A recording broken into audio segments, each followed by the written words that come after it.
હાલ રાજકોટ શહેરમાંથી માતા પિતા માટે લાલ બત્તી સમાન કિસ્સો સામે આવ્યો છે। આ મવડી વિસ્તારમાં રહેતા પાર્વતી ચાવડા નામના જે 1.5 વર્ષની માસૂમ બાળકી રમતા રમતા પ્લાસ્ટિકની દડી ગળી ગઈ હતી અને જે બાદ તે બેશુદ્ધ થઈ જતા તેનું મોત નીપજ્યું હતું। આ પરિવારની વાલસોઈ દીકરીનું મોત નીપજતા આઘાતનો માહોલ છવાઈ ગયો છે। શહેરના મવડી ધનંજય હાઇટ્સમાં રહેતા તેજસભાઈ અને કિંજલબેન ચાવડાની 1.5 વર્ષની દીકરી પાર્થવી ગયા મંગળવારે ઘરમાં રમી રહી હતી અને આ દરમિયાન તેના હાથમાં પ્લાસ્ટિકની દડી આવી જતા તેને મોઢામાં મૂકી દીધી હતી।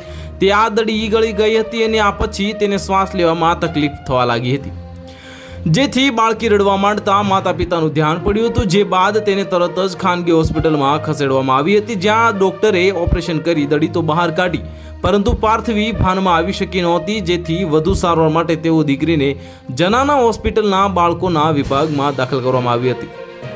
દીકરીના પિતા તેજસભાઈ ચાવડા જે કારખાનામાં મજૂરી કરે છે, એકની એક દીકરીના મોતથી પરિવાર ભાંગી પડ્યું છે।